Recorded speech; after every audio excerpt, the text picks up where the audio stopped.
अच्छा, ऐसा धोखा हमारे साथ किया, भोगोगे तुम। ये जो निकलता है ना भोगोगे, ये अकाट्य होता है। क्योंकि किसी का भी हृदय, मान लो किसी भी जीव जंतु को आप कष्ट दें और उसका हृदय आह भर जाए, तो वो आह वज्र की लीक है, तुम्हें भोगना पड़ेगा। वो आह किसी की ना लेना जिंदगी। कोई ऐसा कोई आह भर करके कह दिया तुम समर्थ हो, हम तो कुछ कर नहीं सकते, और अंदर से दुख, फिर तुम्हारी सामर्थ्य काम नहीं करेगी, मिट्टी में मिला देगी। ऐसा नहीं कि आप जो कर रहे हैं कोई देख नहीं रहा, कोई हिसाब किताब नहीं, जो कर रहे हैं अवश्य में भोक्तव्यम, बहुत सावधान।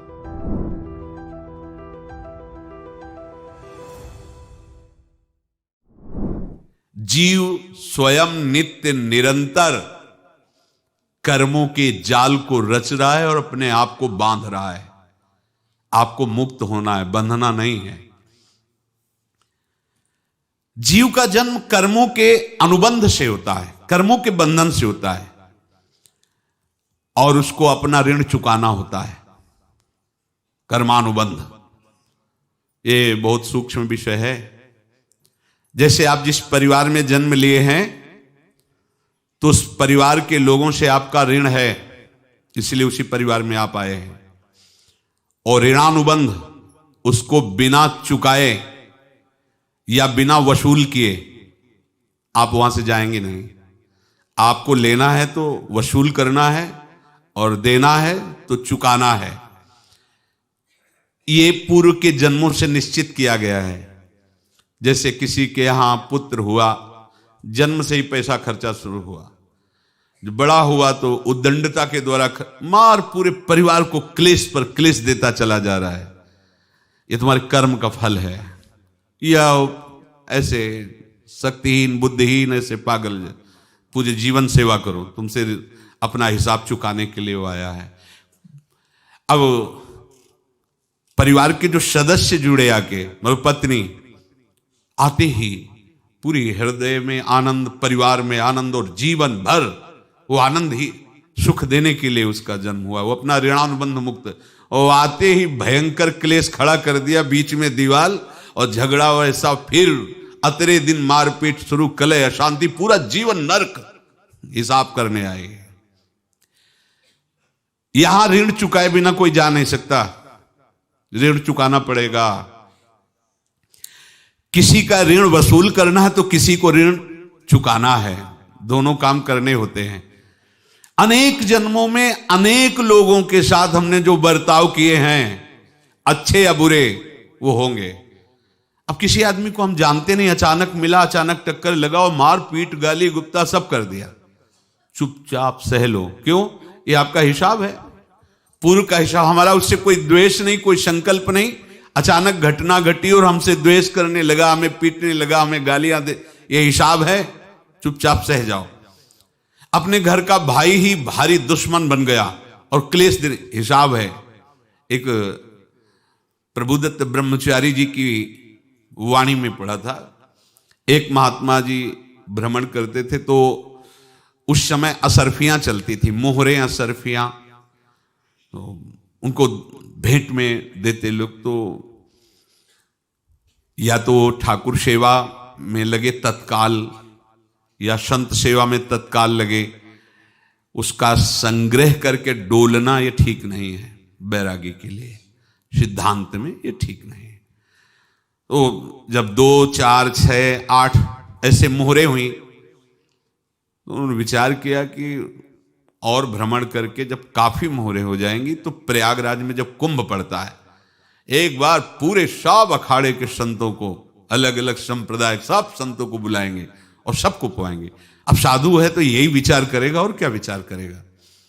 तो उन्होंने एक ऐसे डंडा बनवाया, बेंत, जो ऊपर से चूड़ीदार और भीतर पोला, और मोहरे उसमें डालते गए। और भ्रमण, जहां जहां श्रद्धालु भगत थे सबके यहां जाना, और इच्छा रखना कि एक मोहर तो दे दे दक्षिणा में। कामना कोई भी हो वो बांधती ही है, ध्यान रखना। इसीलिए प्रभु जो चाहे वो करे, अपनी चाह नहीं रखनी चाहिए, अपनी चाह प्रभु की चाह में मिला देनी चाहिए।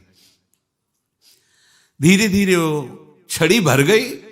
भ्रमण करने वाले महात्मा चूड़ी लगाई, इंतजार करते रहे। जब प्रयाग का कुंभ पड़ा तो चले। तो रास्ते में एक गांव में पूछा जाता है, जैसे कहीं रुको कि कोई श्रद्धालु ऐसा है जो संत सेवी है।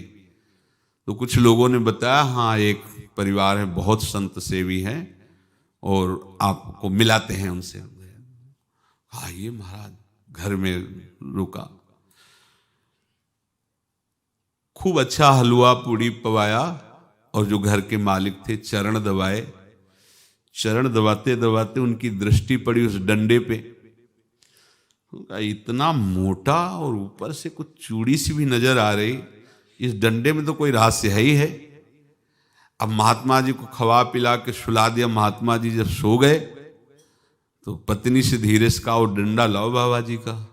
डंडा, वो चूड़ीदार जो ही खोला पलटाया तो सैकड़ों मोहरे। ऐसे संत रोज पधारे भगवान, तुम आनंद हो जाए फिर क्या। पत्नी से कहा, नाप के कंकड़ लाओ। वो तो महात्मा जी तो खाए खीर पूड़ी, आराम से सो रहे। रात में पूरी प्लानिंग करके उसमें कंकड़ भर के चूड़ी लगाकर सिराने रख दिया, सारी मोहरें हटा ली। महात्मा जी आराम से छड़ी उठाए तो वजन पक्का। वैसे बड़े लोग चतुर होते हैं, पर ये नहीं जानते कि कर्म कितना भयानक होता है। और उनकी कोई संतान नहीं थी, पर धन में इतना प्रेम उनको था। बहुत सावधान। साधु महात्माओं के पास जो अर्थ है, गृहस्थी अगर आता वहीं से है, पर अगर उसको जोर जबरदस्ती या किसी छल कपट से, तो वो उसका विनाश ही करता है। आज तक का प्रमाण है। अब उनको ये भाव पता नहीं होगा, या पता होगा तो लोभ के कारण वो उसको मान नहीं पाए होंगे। महात्मा जी गए प्रयाग में, किसी अखाड़े पर रुके और वहां प्रार्थना की कि कल जो है संपूर्ण अखाड़ों का निमंत्रण किया जाए और सब संतों को भोग पवाया जाए और उनको दक्षिणा भी दी जाए। महंत ने सोचा कि बहुत बड़ा है तो उत्सव है, क्योंकि प्रयाग में कितने हजारों संत महात्मा सब। तो उनका, महाराज बोरों इसमें चीनी और टीनों घी लगेगा, सब व्यवस्था। बोले आप मंगाइए, एक एक हिसाब हम करेंगे, हमारे पास सब व्यवस्था है।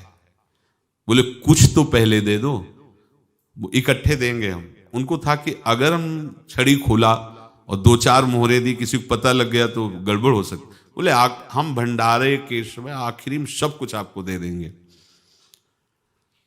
ठीक है।